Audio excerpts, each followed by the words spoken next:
Hello, Supernatural is officially 20 years old, meaning it's vintage, meaning it's due for a reboot. Now, realistically, it's going to happen in 5 to 10 years, though I wrote this script. Before I saw the boys trailer, so you never know. But that just gives me enough time to tell the universe exactly what I want to see when it's greenlit. Hello, my name is Wakasa, and I'm a constant stream of consciousness. Today, we will be discussing Supernatural, their consumers, and plot points I would like to see in the future reboot. So, what is Supernatural? Supernatural is a show from the 2000s following two brothers as they look for their father. The twist is they are hunters. They fight a bunch of monsters in the night, things that bump in the night. They follow a lot of American mythologies about monsters. They follow a lot of Native as well. They followed other from the West. Wait, no, this is the West. Eastern mythology. And I would say a lot of it's rooted in Judeo-Christian mythology as well. The main characters are Dean, the eldest brother, and Sam. And there's also there's Bobby, and the father. And I guess the first thing that I would like to say is that I think it'd be fun if the father was a faceless character for the first 2 seasons, because technically we see the father's face at the pilot. And I think it'd be cool to not see his face, like he's a faceless character for the first 2 seasons or something like that. But yeah, the first seasons is this came out in 2005, so it was very Y2K, and I mean, it's very charming. I love Y2K. They don't make white men like that no more. And then it gets a bit racist, so right? I've been watching a bunch of shows. I'm watching Supernatural so I can get the voices of the characters in my head, because I might as well actually know the characters the way I used to when I was in high school. And then I've been watching other shows. I watch Bones. I'm like, hey girl, you're socially inept. I don't care if you're the smartest person in the room. You're actually being racist. And you can say, I'm not being racist, blah, blah, blah. Shut it. There are different types of intelligences, and I don't think you have social intelligence. Shut up. You're not smart right now. You look stupid, right? And then House MD. Whoa, not only was it Y2K racism, it was medical racism. I had to take a step back. I said, no, I don't want that. But yeah, like I said, they don't make white men like they used to. And that sort of goes to my first point, which is their audience. I'm pretty sure in the beginning, their target audience was white men, which is really wild because look at me. I am not a man. I am not white. So what happened? I don't know. And I feel like maybe someone who was there from the beginning, could possibly explain what was going on. But I would like to bring up what I like to call girl-friendly man content. On my personal list, I have Invincible and The Boys. Wait, right. Supernatural was the first thing that I would go to where I'm just I think this was made for men, but as a girl, I'm really rocking with it. And I will say good media doesn't have a gender, but we have to be honest, when we're creating media, we do have a target audience. And I would like to do an example of girl content or girl targeted media that I feel like everyone has watched because it's good media. The Powerpuff Girls, That's So Raven, Kim Possible, and High School Musical. Technically, I think it's gendered or targeted towards girls, but I know boys who watch it. It has a big, men like it a lot. Yeah, so, yeah. But this also leans into the first thing that I said the first thing that I would like to see. No, now it's the second thing that I would like to see. As a minority, I have noticed the lack of diversity and then the gradual inclusion and it getting better, which is good, right? Which is good because that means we can automatically do it better with just having inclusion from the very beginning or diversity from the very beginning. Meaning we need diverse writing rooms. I didn't want to look into the different writing rooms because I will say something where it's some of these Black writers are out of touch. I have been in situations where I'm watching a show and I'm just what Black people act like this? And then you'll check and there are Black people in the writing room. I'm just so when was the last time you, are you in community with Black people or are you the one chocolate chip in the cookie? But yeah, we need diverse writing rooms. Because actually now I do want to talk shit. No, I'll talk about it later. Ask me about the Charm reboot another day. Because that was when I was just y'all don't know how to write Black people, or y'all like to throw diversity and not actually reasonably think about how that would look. Yeah. I am Black and very observant, so I would like to also talk about the politic of blonde hair because I've noticed that in situations, this was actually, I'm pretty sure, like if you can scroll through my TikTok, you'll find me talking about the politics of blonde hair. Every character, every woman that is deemed desirable will have blonde hair. Every woman who's like supposed to be edgy or cool or like a bit competitive or like masculine is a brunette. There are no blonde male children. I don't remember ever seeing any blonde male children. They were all brunette male children. The baby girls would maybe be allowed to be brunette. Most of them were blonde. All the desirable women, all the mothers, like the Madonna whore of it all, they were all blondes. And then like the whore would be like brunette, sometimes a redhead, because you know, the harlot, like the harlot archetype, like the, oh my gosh, she's so seductive, that's why her hair is blonde, or not blonde, red. It's literally the white man's colorism. It's very odd, but like I remember picking up on that watching Supernatural and going, well, if white people are being weird about their diversity, I can't expect them to be accurate about other people's diversity. So like the first thing that, not the first thing, but like genuinely as white people, like I think y'all need to combat that. Y'all need to like have conversations about women and their hair color, women and their hair length, women and their sizes, women in the roles that you place them in, either like mother, girlfriend, wife, fiance, desirable, willing to settle down, a woman that's worth settling down, a woman that's there for a fun time, and how y'all often play into stereotypes amongst yourselves before even like a Black person like me can come in and like ask for proper diversity. Because if you can't do it for yourself, you can't do it for us either. And that's just something that I noticed. I'm just like, I guess I'll just have to be realistic about like, y'all are weird about hair color, like really weird. But that's not really my business, but it's something I've noticed. And in fact, I sort of mentioned it in my video about are we perceiving color accurately, where I was just like, I'm not white, so it's not my business. But I do have eyes. So it's like sort of kind of my business because you put it on my screen. Okay. Yeah, so I said Madonna, whore, ideal women, and desirability. And then this also does tie into it's like a checklist. I should check it off. Gingers are Black conversation that we had. And then Black in suburbia. Oh, yeah, it had the conversation where people were like, we adopted gingers into the Black community this year. And it was like, that's a bit odd, but like, we do recognize, like again, we're like observant, but we're not in community for real. Gingers or redhead people are treated weird in like this whole hierarchy of desirability and features.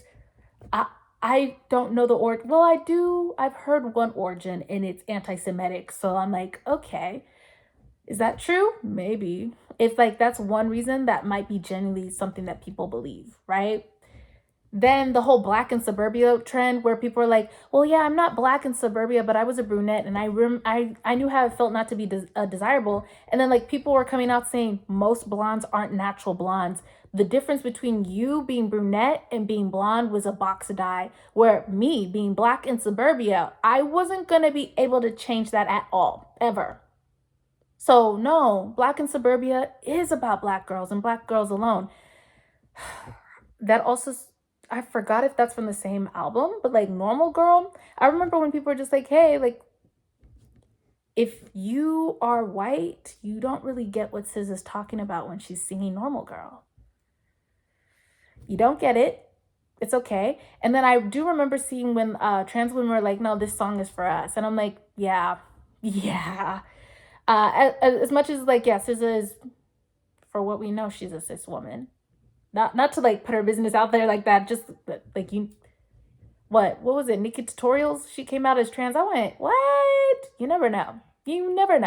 But yeah, Normal Girl, like, you know, and that's the thing, it's like I don't want to like step on people's toes and go like, oh, you don't know how it feels, blah, blah, but like Normal Girl, maybe, let me put that aside. Black in suburbia, I was Black in suburbia. I literally have nerve damage. Like, I know I do. Like, I have like psychological damage. Like, and like it presents itself in my body. You're not Black in suburbia. I was. Oh, you were a brunette in suburbia. You could have dyed your hair had you had more lenient parents. Right. But yeah. Now, oh, I did plug it. I already plugged it. My video about are we perceiving color and how like I'm not white. So is it my business? No. But like I do have eyes. Yes. Amongst white people, their representation is weird, and I recognize you can't do better. Oh, and I recognize if you can't do better for you, you can't do better for other groups. I also want to say that Bobby was not good disability representation. He got disabled, undisabled, disabled, undisabled, disabled, undisabled, and it was like, and I sort of kind of get it because it's like people don't genuinely want to be disabled, but like also if you were to cast a new Bobby and it was like an actual disabled actor and at no point did he ever get fixed, that would be really awesome. That would be good representation. But yeah, Bobby wasn't good disability representation. And then I wanted to talk about body types because I did say this was for a male audience, and you can sort of tell by like the body types for the men and the women. Wait, the women and the men. Because I mean, I've seen the critiques about male gaze, female gaze. Ripped, shredded men is male gaze. I know there are women who like shredded men, but for the most part, men get shredded for each other, not really other women. That's fine. That's fine, Taman, but yeah. And I feel like having a man who's lanky, not really going out to the gym, someone who does go to the gym, someone who's got that nice little fat layer. That's what I like. Like they build, like they have muscle and they have something like something to just cover it, just to keep it soft. Right. And I don't need abs. Like, I don't mind if there are abs under there, but I don't have to see them. I'm good off that. Yeah. Oh, okay. Now I'm doing an ad. I sell crochet items here in Arlington, Texas, at the Bowman Spring Park. And it happens every Monday, Wednesday, Friday, Saturday, Sunday. I'm actually almost late, but also the time has changed. It used to be from 6 to 7. It's now from 4 to 5. I sort of want to start saying 4:30 to 5. It might be 4:30 to 5, just because sometimes I have to pick up my brother. But yeah, I live here in Arlington. I'm selling crochet. Here's one of my things. This is $5. I know I might want to make it cheaper, but no, I don't. No, I don't. They're $5. And this one is supposed to look like Patrick Star, and it's just like a little trinket thing. I do think I might start buying little chains that they can be like little trinkets for real. I do think that's what I'm going to do with a bunch of these. But like, yeah, I crochet hats. I do custom orders. I did have a shop. I don't have a shop currently, but I will have a shop in the new year, January, hopefully. But yeah, check me out if you live in the DFW area, you've got free time, you want to come visit me, you want to talk to me, you've got a question. If you confront me in aggression, I will shut down actually. Or you might awaken a side of me that I didn't know existed. And I really don't want that. Let's just keep cute little vibes. It's actually at a beautiful park. There's a lake, there's a park, there's a, not golf course, what do you call it? Basketball court. Yeah. So you can just come, take your family, visit, do a picnic. It's getting cold though, but I'm making crochet items, so then you can help support me by buying one of my hats or doing a custom order, and it will be ready for you in a week.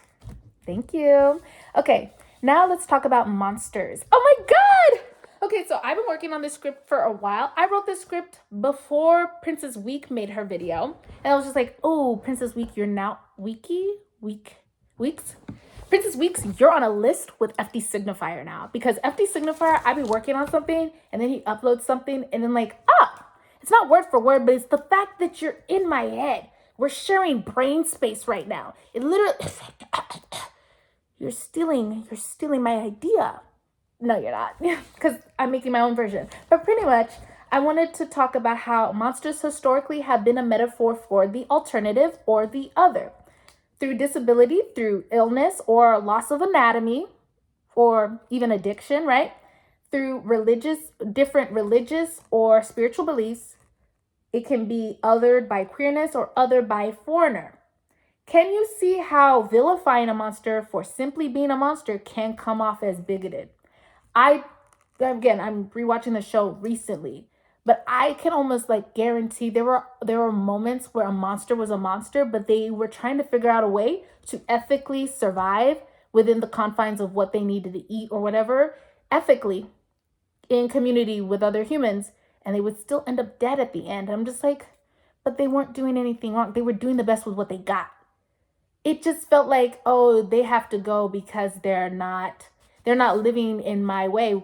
They're not living in what I think is morally allowed, which does feel like pushing your moral. How did this happen? Hi. Pushing your moral beliefs or your moral compass on other people. And that can be problematic when you're not, like, it's like forcing Christianity on someone who's not Christian. So you're like, why would you do blah blah blah? But they're not Christian. So why are you looking at them crazy? They're not Christian. They don't believe the way you do. Just checking. We're clean. Yeah. So yeah, Princess Weeks talked about it in her video. Oop, I forgot to quote it, but it's fantastical racism, I think is what it was called. If you see one of the blue aliens from Avatar on the screen, that's the video. Monsters who weren't innately evil still sometimes died. And I do know, like, sometimes that just happens, but like, I think it was Dean who did it. I was just like, ooh, you're not woke the way I need you to be. But yeah, it's like moral projection. It's moral projection. Okay, so I said projecting morality is equal or almost equal to forced religious assimilation. This is something I reflect on all the time. Genuinely, I have multiple roots, or like I have multiple examples. Thank you. My first example is Tokyo Ghoul. That is actually like the first time I went, oh, well, right? Because the Tokyo Ghoul, it was like a clan or like a group, and they would eat off of people who had committed suicide. I guess that's not good, but like they weren't killing people to eat. And that was when I went, well, like, ethically, there might be a way for monsters who have to eat human flesh to survive, to consume human flesh, and it wouldn't be a problem. I'm just like, well, people die every day who've never died before, right? Literally. And people donate their organs to science, donate their organs to save a life, right? Why is it so impossible that people could also donate their organs to feed someone so they don't have to kill someone to eat? Right. Like we donate blood and organs all the time. So that was when I was like, there's a way around this. We don't have to vilify them for needing to eat. The second origin, I guess, was Attack on Titan. I have a video plan for Attack on Titan, but hey, follow me. I need to monetize this channel. I have an old laptop that's currently broken. I'm trying to get the funds to fix it so I can find my old scripts so that we can discuss those too. Thank you. But yeah, Attack on Titans, there are actually multiple things about this. The vilification of different ethnic groups, because the Eldians were like considered a monster race because they could turn into monsters, which I will be clocking at one point. And then it also is akin to disability, like vilifying or monstrosizing disability. And I'm not even like the best at discussing disability rights, right? But ever since I found out that there were ugly laws in this country, I went, that's crazy. You know, like they used to say like disabled people couldn't be outside. And then it wasn't called ugly laws, but that was the nickname. So now I'm even like careful about what I deem ugly.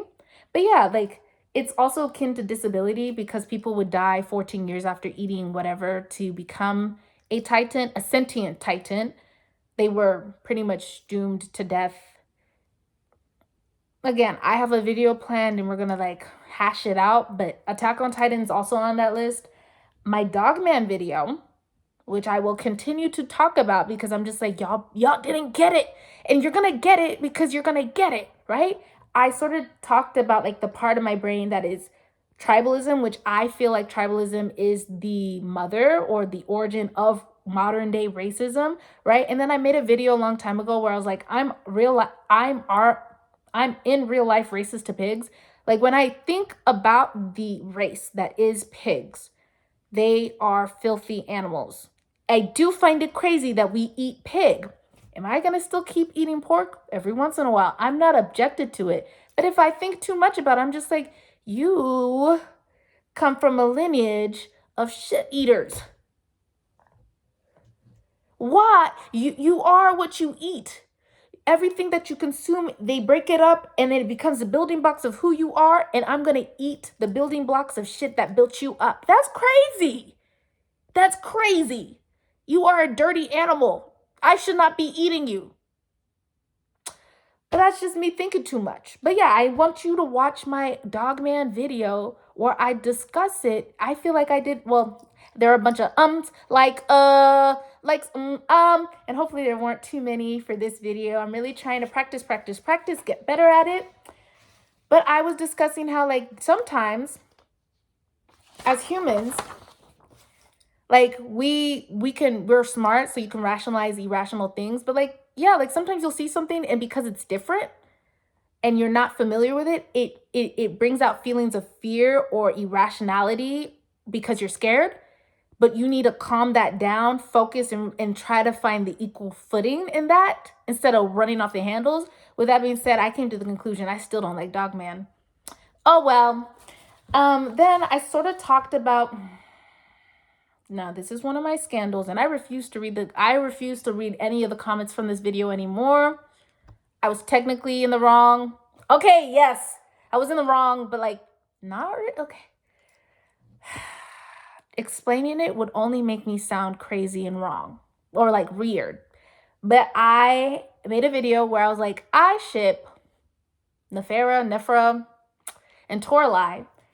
Or like, I find it racist I said I find it racist to ship Claudine and Toralei because they're both were people.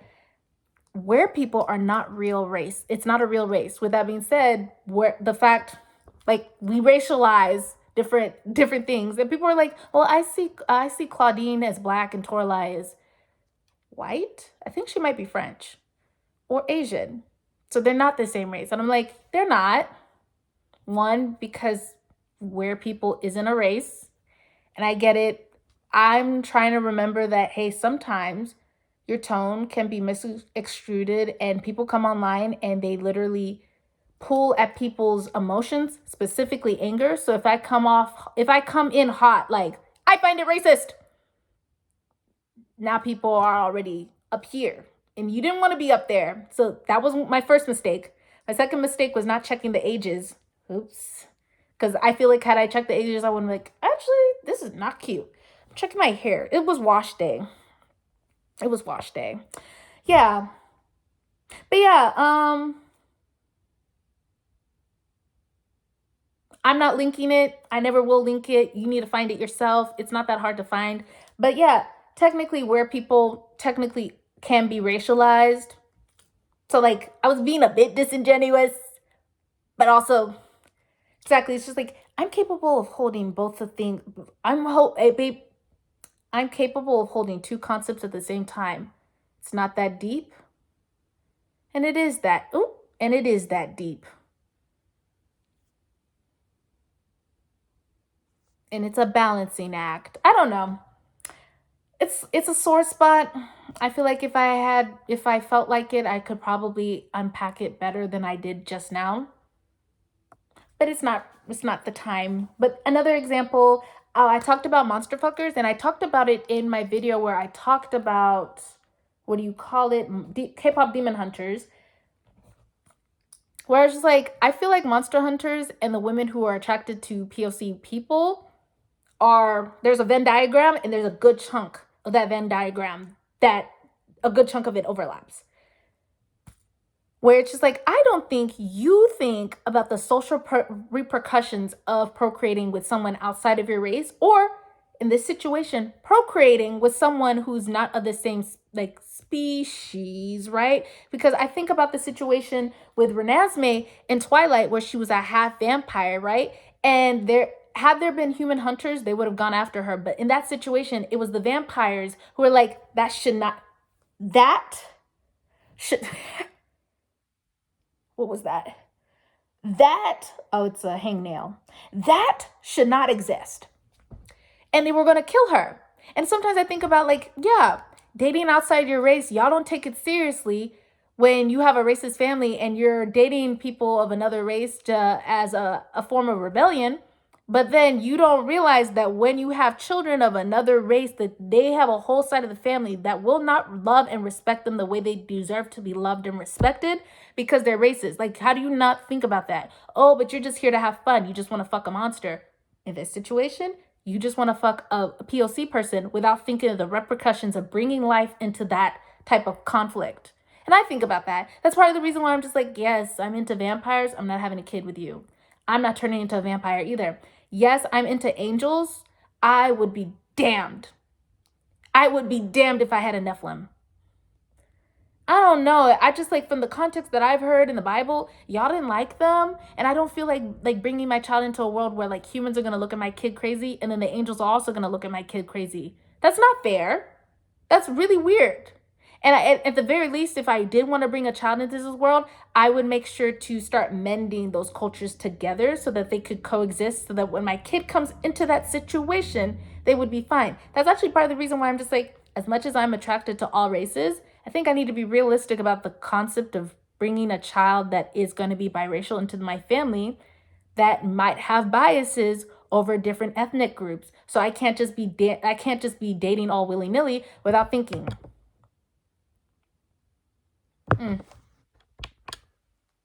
I think my she's dead. No, I don't want to move. But yeah, I'm a bit judgmental about monster fuckers for that reason, because I'm just like, you weren't thinking when you decided to have this kid, and now it's this kid's problem. That's not fair. But yeah, in the situation with Renesmee in Twilight, but also in Twilight, the way that Stephanie Myers racialized a wolf, the werewolves as. So I'm just gonna unplug that real quick because I'm not gonna hear my camera. How Stephanie Myers racialized the wolves as native people was off. Period. Full stop. That was off. That was odd. And then there was also the other hybrid who was native, and he was in the snow. He was native, right? He was in the snow half naked. I was like, is he being hypersexualized right now? And I do have a conversation about like, it's almost adjacent to like the Born Hot Yesterdays, where it's just like, well, he's a half vampire, so he's gonna grow into full adulthood in 2 years or like a month. Why? It feels like you just want to speed run his childhood so then you can start putting him into like love triangles and romantic situations. It is vaguely right? It's just a bit off. It's like it's a bit off the way Born Hot Yesterdays are a bit off. It's a bit off the way that I'm an adult trapped in a child's body is a bit off. The whole concept of a half hybrid monster rapidly growing in the span of like a month, or like it, because well, they have immortal DNA, so they have to grow up fast, right?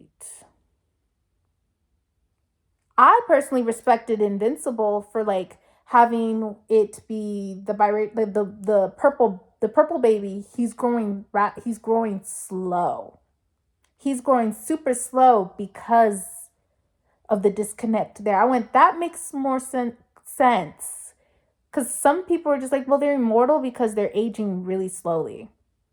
Which is, now I have to bring it up just one more time. My Monster High scandal, I was just like, well, we're all being a bit disingenuous because like monster age, and this is the truth. Like when you're shipping monsters amongst different monsters, and technically their mythos is a bit different when it comes to their age and how they age, like how they grow up, can be not compatible with each other. Technically, we're being disingenuous, right? Wait, what was my point? Oh, someone was coping. They were just like, no, Draculaura she's 16 because it takes 1,600 years to become 16 for vampires. I said, that sounds like cope. Because the lore that I know, vampires are stuck in the age that they turn. No, but she was 15 1,000 years ago. 100 years ago. Now 100 years have passed, so now she's 16 black. Listen, I'm really good at math. I could probably make it work. I'm just saying that you're throwing a bunch of cope. That's just the truth. But yeah, Twilight is a bit off. I found out recently that Stephanie Myers is into K-pop, and she's like really woke or whatever. Someone had a dinner with her and they were talking about it on TikTok. And I'm just like, so did you ask her about how she wants to navigate? Because I'm pretty sure she's about to release something else. How she wants to navigate how she wrote Native people? Question mark. Because I feel like a lot of times people like, they're just like out of sight, out of mind. It's like, we don't have to really respect Native people or whatever. Or like, yeah, I made a mistake. I'm just going to move on and I'm not going to try to course correct it. You can retcon anything. You're the author. But then to go back to K-pop Demon Hunter, listen, everything I know about Korean culture is through K-pop. So I know what, like 1% of the culture. And I will say pop culture is culture. And as an American, barely, right? I'm Kenyan American. The most that I know about American culture is pop culture. I know American pop culture. So in a lot of ways, I'm just like, I think it's valid for me to think I know Korean culture in the scope, in the section that is pop culture. I know pop culture very well. I also recognize that pop culture in America is only a fraction, maybe even a fraction of American culture. So in that same way, K-pop culture is a fraction of Korean culture. So I don't know a lot.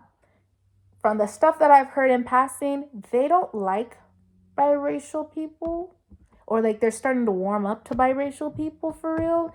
And if you were biracial in the 80s and 90s, good luck, right? So that the people from the 80s and 90s are still alive to remember that era. So like it's not completely gone. So when I was saying, hey girl, like in my TikTok where I was just like, what's her name?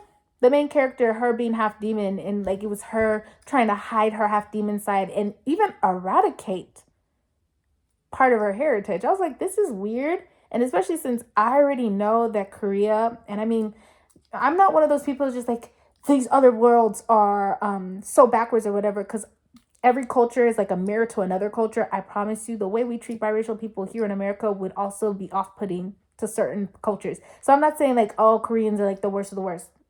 I don't know anything.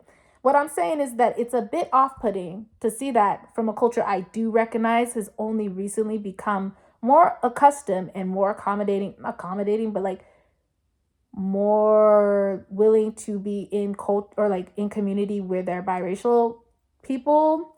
You know what I mean? So I was just like, this is a bit off. And then because I'm a K-pop fan and I'm an American pop fan, sometimes I see some of the scandals the K-pop idols go through, and I'm just like, this is like Britney Spears-esque. So like, you're behind, catch up. And I know Korea is a conservative country, so I'm just like, catch up. Like this is too prudish. This is weird. You're policing a lot. Stop. This is a police state. This is a police state. This pop culture is a police state. This is weird. So yeah, sometimes I'm just like, you're allegedly like behind. Like, what do you mean they're not allowed to date? Okay, focus on their career, whatever. But if they can focus on their career and date, and nobody knows a thing, like it shouldn't be a big deal. But every time it's a big deal, I'm tired. I'm tired. Grow up, catch up, do something. Like this is off. Did I talk about accelerated aging? I did. Right. Apparently I was supposed to link my Substack. You should follow my Substack. And then, guess the plot twist. I read a book recently. I read one book this year. Wait, where's the camera? One book this year. It was Cinder by Melissa Myers. I think Marissa Myers, right? Guess the plot twist. In a world where there are multiple classes that are considered beneath. 1, the cyborgs. 2, actually, they're not even supposed to be on Earth. The people who live on the moon, right? And they are violent, emotionally unstable people, and they're all immoral people, right? Imagine what the plot twist is when we're following a girl who was an orphan, who got adopted, and you don't know what she is or like what her family lineage is, but she's already a cyborg, right? So like she's already experiencing discrimination, but she out of her mouth is just like, yeah, those lunar people, they're so violent. Hopefully I never come across them, blah, blah, blah. What do you think the plot twist is going to be? And in this situation, I would like to say, oh, the lunar people, I'm pretty sure I've yapped enough. Now there's whites in my lips. No, it's just the lighting. No, I think it might be there. Oh well. The lunar people have like brain magic that makes people like bend to their will because they're just so manipulative. Which, as a Cancer stellium, right? I'm seeing astrology there. One day I might discuss it, but I'm seeing astrology there. But I also wanted to add that in a lot of ways, I find that science and magic are the same thing. Whereas science, you can explain it. Magic, honestly, it's just vibes. But often I've found situations where it's like, yeah, it's magic, but you can explain it through science. They're one and the same. So in that situation, the people who had the brain magic, they're like, oh, it's not brain magic, it's like biochemical something, something, right? And in my mind, I was just like, yeah, y'all vilifying something that their brain just naturally does because whatever reason they evolved to do that. Like, I find it crazy when it's just like, that's just like their natural habit or they're part of their body. And that's just how they are. And they don't have to use it negatively. Like the way no, it's definitely there. Excuse me.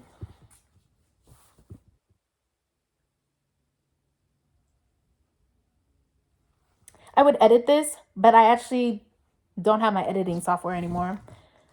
Oh, I lost my other lip gloss. Or where's my lip gloss? That's too damn bad, right? This is the analogy that I had. It'd be crazy in a world where people didn't have arms, but like imagine a world where most people didn't have arms, but there were a few people who had arms. And because the majority of the world didn't have arms, they would vilify people for having arms because they're just like, they just have so much mobility, right? They could just like stab me for whatever reason, blah, blah, blah. And it's just like, yeah, I have arms, but they're not designed to stab. They could, but just because I have arms doesn't mean I'm going to stab you. And yeah, you can't really stab someone with a foot, but it's like there's like a disconnect in that. And it's like sort of like drives me mad when I'm just like, you're vilifying someone for their anatomy. They can't change their anatomy. And just because they have anatomy doesn't mean that they're automatically going to use it in a bad way. You know, like I have a brain. I can think up really bad things or I can think up really good things. Right. Actually, this is something that I've been saying. What is the difference between a weapon and a tool?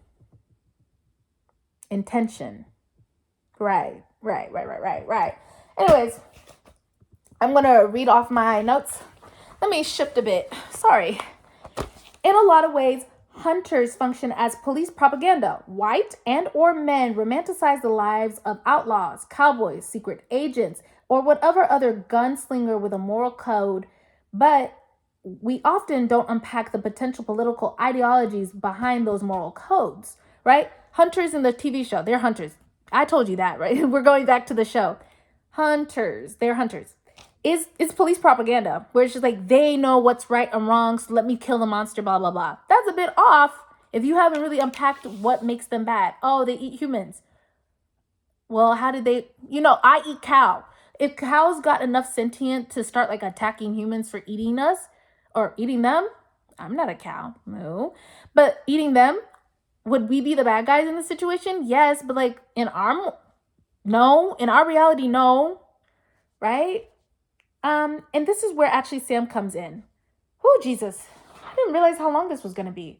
This is going to take an hour. I was supposed to be at the park right now. It's already 4. Oops. I need to stop doing that. It makes me feel like, oh my God, I'm so quirky and so blah, blah, blah. I want to stop doing that. So I'm going to stop doing it. That's the last time you'll ever see me do that. Sam, this is where Sam comes in, or like where Sam will really shine because he's the pre-law student. Is law or being a lawyer ethical? Well, no. I mean, sometimes, but for the most part, to be a lawyer, sometimes you're going to have to argue against something that you know is morally apprehensible because you're getting paid to do so. And whoa. And then on top of that, law student. I said he's a law student, pre-law student. There has been an attack on college campuses because they tend to be a liberal space because they recognize liberal spaces do tend to look at all perspectives that they will attempt to look at all perspectives that they can, right? And be woke. And I feel like Sam because Dean didn't go to college. Sam went into that environment. So him coming from like, a culture of monster hunting and then going into a situation where he learns, well, the law isn't always ethical. One, what lawyers do is not always ethical. Three, and then I'm seeing all these different like cultures and backgrounds, and I'm getting all these new perspectives because I'm on a college campus, right? He would probably unlock that part to go, maybe not all these monsters have to die just because they're a monster. Right. Right. With that being said, I do want to go on a quick little rant about liberal face. What is liberal face? Sam Winchester has liberal face. What is liberal face? Tyrion Lannister, who's the short man from Game of Thrones, him has liberal face. It's the face, let me read it. It's the sad smolder of I'm empathetic and I want your pain to be my pain, but it's not. And it sort of agitates me. No, not sort of. It agitates me. I hate that, oh, you feel bad. I feel bad. I didn't want you to feel pain. And that's so miserable, blah, blah, blah. Like, I get it. You're trying to be empathetic, but you're playing in my fucking face right now. You don't feel bad. Or like, you're not feeling my pain. Just like, oh my God. But yeah, at some point I would just start tuning out Sam because I'm just like, I get it. Like, you want to be empathetic and it's good that you're empathetic, but at some point I'm going to need you to shut that all down. I can't keep looking at that face. God. Yeah, another person who's miserable. Not miserable, but like they've generally been like hurt. I don't know. It's like, fix your face. Maybe. I don't know. I'm sorry. It just pisses me off a bit. But yeah, I think a journey like Peacemaker would be nice. Though Peacemaker in the beginning of his TV show is already like post-conventional morality because he said, I don't care how many men, women, or children I have to kill, right? So it's already sort of kind of post-conventional, but technically from Suicide Squad to his TV show, he's having like a moral dilemma where he's trying to figure out where he fits in all of this once again. So I think Sam could potentially have that, where now I'm thinking maybe we don't start the series when his dad disappears, but maybe his last year of his last year of high school. The thing is that I think it'd be fun to watch Sam have to balance being a hunter and finishing high school and actually graduating so that he can go to law school, and then actually seeing the conflict between him and his dad of him trying to go to college instead of continuing being a hunter. I just don't want to follow him for those 4 years of college, but he's also pre-law. But okay, exactly. I don't know. Because I'm pretty sure he actually got a solid 4 years of college down before his dad went missing. And he was going to go to law school. So he finished his bachelor? Whatever pre-law is. But yeah. Okay, I finished another page. I think it would be nice to see his empathy extend towards monsters, which I do think did happen. I think he started extending his empathy towards demons at the later seasons. All right. Yeah, that's good. Which now leads me to Dean. I'm a Dean girl, or at least I was until he pulled a gun on a indigenous woman. I think that plot point, I caught up to that during COVID. And that COVID is when I got super woke, where I found out about MMIW, missing and murdered indigenous women. And I was like, so I'm already sensitive to this topic, and now you're pulling a gun on a Native woman. This won't fly. Like, actually, I did drop Dean like a hot potato, and it's never been the same since. And actually, when I think about rewatching it, when I was rewatching, I was like, oh my God, Dean. And then I would remember, and I'm just like, and I know it sort of kind of makes sense. Like, I understand what headspace he was to do that, but okay, just because it makes sense why you were in a violent headspace doesn't mean that you get to be violent towards people, right? And especially since the reason why he pulled a gun on the woman, I forgot her name, I'm sorry, I don't really remember anyone's names, was because her power was like literally hurting her. And I do think there's like, again, another Venn diagram. Mental illness, spiritual awakening. It's a Venn diagram. Not every person who is mentally ill is spiritually awakened. And not every person who's spiritually awakened is mentally ill. they do tend to overlap a lot. And then in this situation, it was overlapping for her real bad, where she would come out of whatever state she was, scratched up, torn up, hurt, like actually hurt. Like I'm pretty sure she could have possibly died. And he was pulling a gun on her saying, well, you got to do what you got to do. No, she doesn't. No, she doesn't. And you can't force her to do that. That's wrong. Yeah. But yeah, it makes sense why Dean did it. Tunnel vision, survival, individualism. And this is where I think would be fun. This is what I think would be fun to explore with Dean, which is the abusive conditioning / grooming of boys into manhood. I think it is abusive what boys have to go to become a man. Emotionally, psychologically, physically, and in a lot of ways sexually, which we're going to get into because we are going to get a bisexual Dean. Trust, right? In the fan canon, Dean is often softer. He is often softer than his exterior allows, which he was supposed to have tattoos. Right.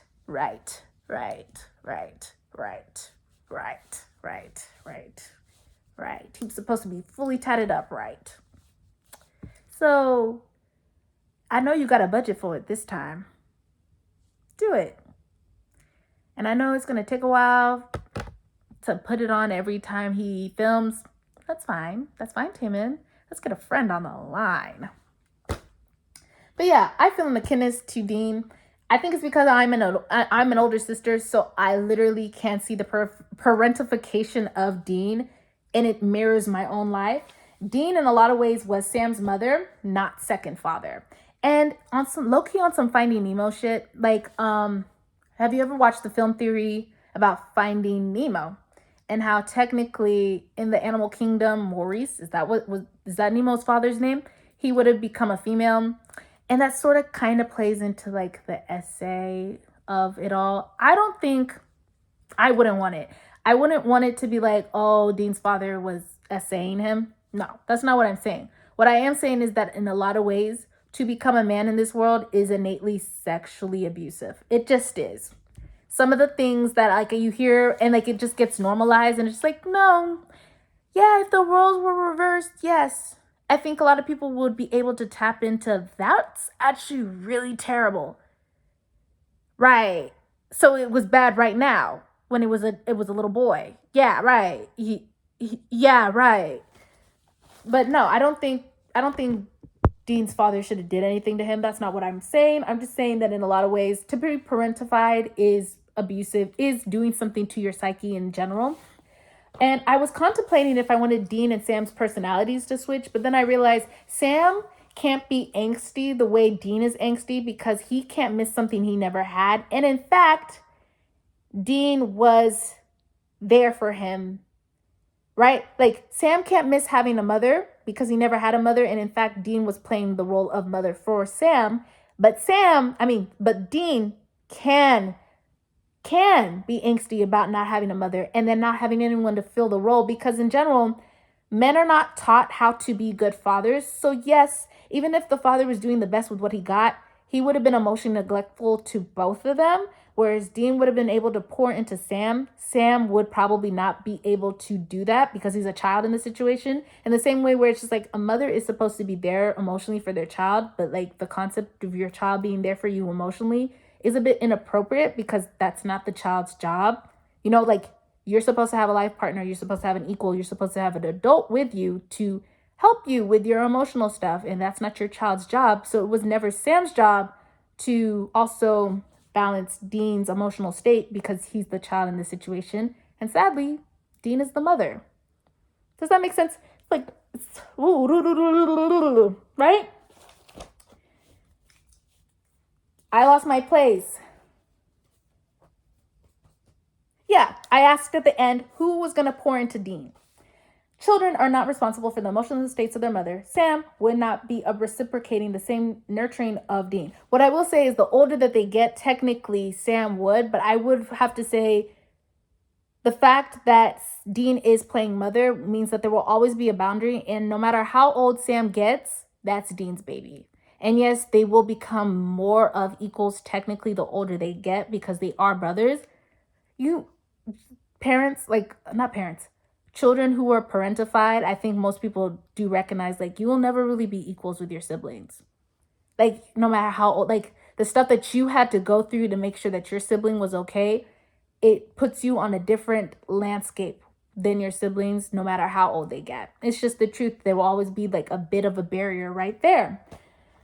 And I do think that's why Dean is more private with his emotions than I think Sam is. And in fact, when Sam was going through that whole demon blood saga, which was like akin to him having a drug addiction, that was breaking Dean up because it was like, you've never been closed off like this ever.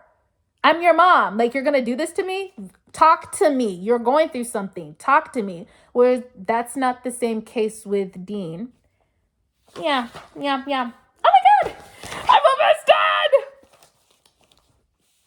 Or not. I lost my place. Whoa. I'm almost done. I lost my place for real. I have too many pages. I think I need a stapler. But yeah, I lost my place, Loki. I said men are not taught to be nurturing parents. Their father would have emotionally neglected both of them, but it would have been especially tough for Dean. He can miss something. Oh, he can miss something he once had. I spelled that wrong. And it would have calloused him just a bit, which is sort of kind of the when I said headcanon. He has a harsher exterior than he is interior. Like, he's genuinely softer, right? And in fact, I would say that we would only see his soft side ever when interacting with Sam in this headcanon or like in this reboot. The callousing, the tattoos, the hard exterior. Yeah. I wanted to talk about Scapegoat and Golden Child, but then I realized that maybe that's not the exact dynamic that I want for them, but they would reflect these concepts in different ways with their father, absolutely. And the whole thing about Dean opening up or getting someone to pour into them, who would pour into Dean, I think that's where Castiel would come in, where, yes, Sam is going to get more opportunities for Dean, or like get more opportunities where Dean is going to emotionally open up to him. But truthfully, again, I said there will always be a barrier, and Castiel will not have that barrier. Now that I brought up Castiel, though, there was this cute thing where the mom said, "Oh, angels are watching over you." Love that. I love that, right? I love that.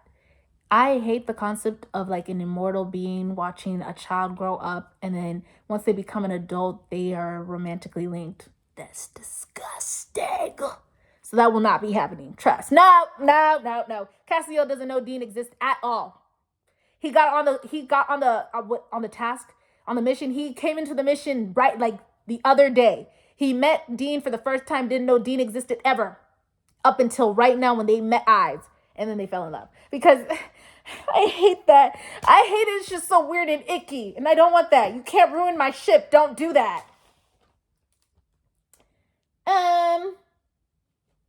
Oh, I did say I think Sam and Castiel having a bit of a rivalry. Like a bit of a back and forth. Or even it being one-sided where Sam is just a bit possessive of Dean. Because like, yeah, Sam being just a bit possessive of Dean in comparison to Castiel would be cute. Anyways, Dean is soft for Sam. As the seasons go by, he'll become also more soft with Castiel. I did say nothing about him knowing him when he's a baby. That's just weird. Well, back up. It says well, back up right there. Well, back up. Dean hasn't self-actualized. This is why I believe Dean is bi, and even if he doesn't realize it, a lot of straight men are. Oh, okay, I said, well, back up. Now let's talk about Dean's sexuality. I do think Dean is bi, and he doesn't even know it for himself, because I think there are a lot of straight men out there who are bi, but they won't know it for themselves. Because if you have the option to like a woman and that's socially acceptable, why even explore the other half of your sexuality? Don't think too hard about it. I just need to focus on the fact that I like girls and I can have a normal life. I genuinely do believe that's a lot of bisexual men out there. That's why I say I like bisexual men. The concept of you've been presented with the fact that you can just like women and keep that to yourself, just like women, right? But then you're like coming out and saying, I do like women and men. You're strong. You're emotionally strong. You're confident in who you are. I want that. That's what I want. That's how I like to explain my attraction to bisexual men. I could like a straight guy. That's fine. That's fine, Taman. That's fine, but and I mean, I do like gay men. I like fruity men. I said I like bisexuals, right? He can be bisexual and everyone thinks he's just gay because he's flamboyant or whatever. I don't. If he likes pussy, he likes pussy. That's all I need to know. Sorry. And I do like gay men, but they don't like women. It's like I would never want to feel like a straight man going after lesbians. Those bitches are weird. I don't want to do that. So, like, yes, I'm attracted to gay men. So I will be going for bisexual men. Oh, that was an ugly cough. I'm sorry. But oh, I do have a poem about it. It's lost media. I have so many journals and stuff. I don't know where it is. But if I ever find it, trust and believe I will come back up here and I will read it to you. Where I'm just like, and that's the tragic tapestry of Dean, where he just yeah. I think he has a problem with the id, but like his id, like id and ego, but that's just me projecting because I've been studying the id and ego. I actually brought up id and ego again in my Substack where I talked about everything is romantic, where I talked about the symbolism of Libra and Lucifer. So yeah, this is a reoccurring motif for me. I think he might be like neglecting parts of himself so that he can appease his father, be the son that his father wants, and then also be the son, be the brother that Sam needs. So he neglects who he needs to be for himself often. And I think the best way to reveal this, just a bit, though I've heard some of the headcanons that even Jensen has said, Jensen, that's his name, right? Where he said that he was selling body to pay for the rent when those 4 years where he was alone because his dad was off hunting by himself. He would be off hunting by himself and Sam was in college. So he was selling body to make money. The thing about selling body is most of the clientele are men. Most people who buy body are men. So how are you going to say you're not a bisexual? But I will say sex work doesn't equal sexuality. There are lesbians sleeping with men right now as we speak for the money. Right. I think the best plot to reveal his sexuality and reveal his sexuality even to him is that succubus plot. Or was it was a siren? Was it a siren or a succubus? Where the guy was, the monster was showing up as the lover that everyone wanted. And then he would get close to them and then eat them. Something like that. And in the case for Dean, he had showed up as the perfect brother for Dean. Right. He was a bisexual. And in fact, instead of just going, oh no, he's the perfect brother. When the siren gets Dean alone, right? Playing video games, eating snacks, blah, blah, blah. Who knows? The succubus turns, leans in, makes a move. Then you see all the emotions flash through Dean's face, where he realizes he doesn't hate it. He actually enjoyed it. Wait. Oh. And then he proceeds, and then he almost gets ate, and then Sam saves him. And that's when he finds out he's a bisexual. I should write fan fiction. But the reason why I don't want to write some fan fiction, though, I might need to start writing fan fiction because I feel like that would be a great manifestation tool, is because I'm trying to canonize biblical text, okay? I'm gonna see my shit on the big screen. Are you kidding? I don't need this. I don't want fan fiction. I want this canon. I'm telling you. I'm canonizing scripture. Trust. But on the topic of fan fiction, a megaverse. How I want to see the megaverse happen, I do want to see Dean pregnant. Trust. How is it going to happen? We're going to do a gender bend. We're going to get lesbian sex. Oh, you thought I was going to come out this hoe just talk about gay people. So did I mention I was queer? I like seeing man-on-man action. I told you I'm attracted to gay men.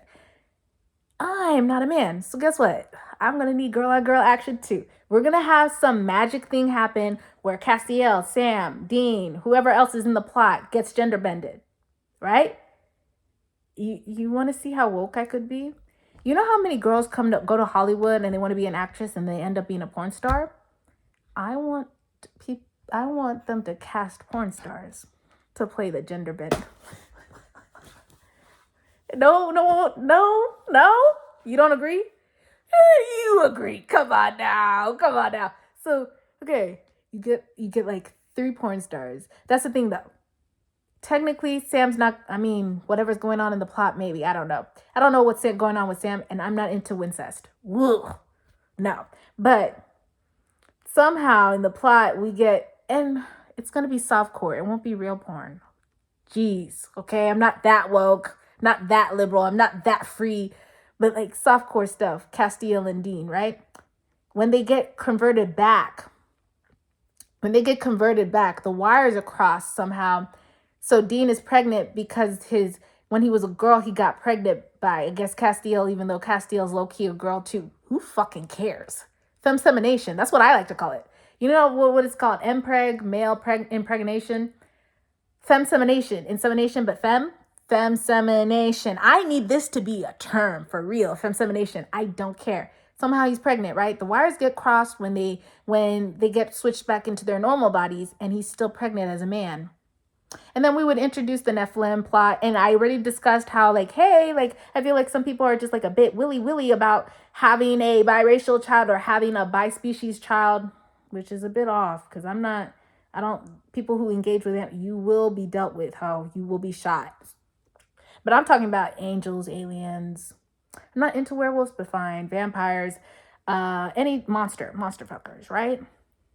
And then we could explore the concept of how the angel and the hunter community will react to, 1, a man being pregnant, and then 2, it being a Nephilim, and if they're going to vilify it. And I do remember there was a Nephilim in the show, but I can't remember what we were doing with her. I think it was a her. Forgot what she was doing. I forgot if she was vilified or she was like a savior. I wouldn't know anything. But yeah, right? The fan fiction. Y'all don't want to see this on your screen too? You just want me to write it? Though fan fiction would be a great form of manifestation, I do believe that. I need to see this on screen. And I think exactly when I'm like, hey, like this is a bit woke. A lot of girls go to Hollywood. They want to be actresses. Then they end up doing porn. And that's like fine. But like, can we start putting these porn stars on the big screen? That's what they want to do. And I feel like that would be a fun trajectory for them. It would. I think it would. Shoot me. Don't shoot me. I'm right. Why are you booing me? I'm right. Okay. Now, anyways, yeah, I think we can get Mpreg because China has a K-drama. China has a drama right now with Mpreg. Also, I didn't bring this up. Well, I can't write about it because, I mean, we'll find out what my gender is later. I think I'm a girl. I believe I'm a girl. And I said I want diverse writing rooms. Did I say that? I want diverse writing rooms. I filmed this I had to like stop and then try it again. So I don't know how much I've said, but I want diverse writing rooms, not just like racially, but like gender-wise. I would like non-binary people in the room because Dean could come off as non-binary. I would even say like the Omegaverse is very gender queer, right? It's a man who can get pregnant. Right. Dean comes off as pretty non-binary. Like someone called him a he, him lesbian. I went, yeah. In conclusion, I really hope that Dean also self-actualizes, seeing the journey of him realizing that he doesn't have to be the man his father wants him to be. He can not fail Sam, but like he doesn't have to prioritize Sam over himself constantly will be a beautiful story. Okay, I have another ad. I released music. I have a link tree down below. Everything is down on my link tree, I think, right? You can listen to it. I have decided to treat it like a demo. I will be releasing it next year. When? Don't know. Got to work on it, right? But the skeleton of it is pretty okay. We gotta not chisel. We gotta build off of that, make it a fleshy body, a proper body of work. Right. But yeah, I have a music project. It's called I Tried It. I would listen to the songs These Lumps, Hazed, I Guess I Like Coke, I Guess I Like It, and I think Losing Ground. I really like those songs currently. Oh, wait, and Keep Liking You, except for the fact that I'm flat. Like the whole song, I'm just flat. Oops. Okay. The inspiration for this video was Dusty L edits and the fact, no, literally, it was last Sunday. I was in the bathroom. I was scrolling. I saw an edit of Jared. I saw Jared in The Boys and I went, oh, I have to release this. This is perfect. I have to do it. But the actual inspiration was Dusty L edits back in Libra season, and I wrote a whole Substack about it. Disclaimer. Actually, yeah, I do have a disclaimer. Religion is the observation of patterns in our reality and the creation of archetypes, symbols, and motifs to better understand ourselves. You can always choose to believe or not believe. In your world, it's your world and therefore your interpretation. However, no man is an island. So it's important to be aware of your neighbor's perception, your neighbor's perceptions. Okay.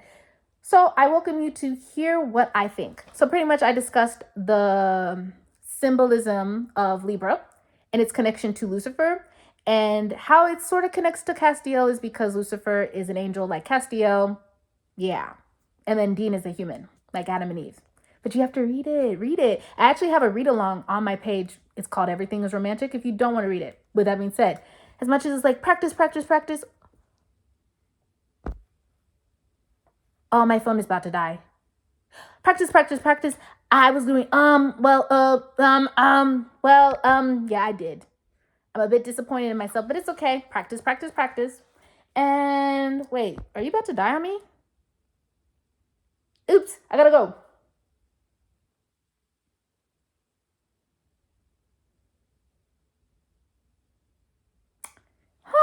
The final season of Good was disappointing because of Castiel.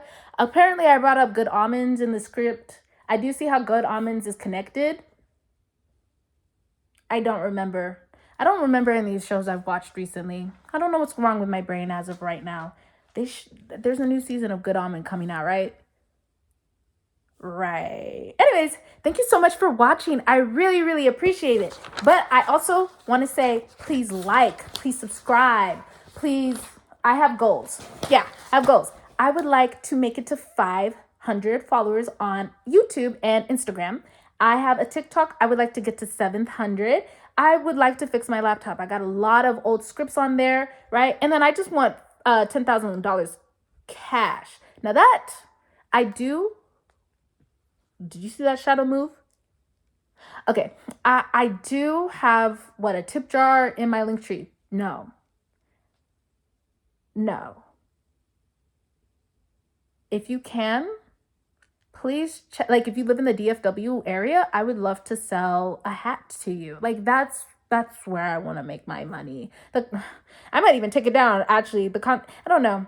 Like, I'm playing around with I'm not too proud to beg for followers, but the concept of it feels like begging for money, I don't think I can do it. I don't know. But it's not begging. It's a tip jar. I don't like it. But yeah, I have a bunch of goals, but these are my current goals. I want 500 followers on YouTube and Instagram.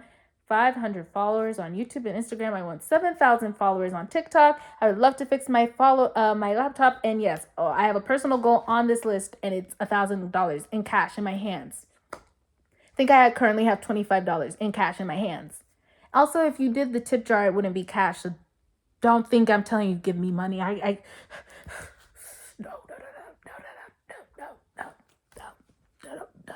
But yes, thank you so much. Leave a like, leave a follow, leave a comment. That's the thing. I think I forget to tell people to comment. I actually read all the comments for the most part, unless I forget. I love reading comments. I'm awkward though, so sometimes I won't respond to the comment and I'll just like it. But I promise, or sometimes I won't even like it because I'm just awkward and I'm just like, if I like this, what does that say about me if I like it? I don't know. I'm sorry. I wish I was just a bit more confident, but practice. But yeah, thank you so much for watching. I have to go to the park. I'm already really late.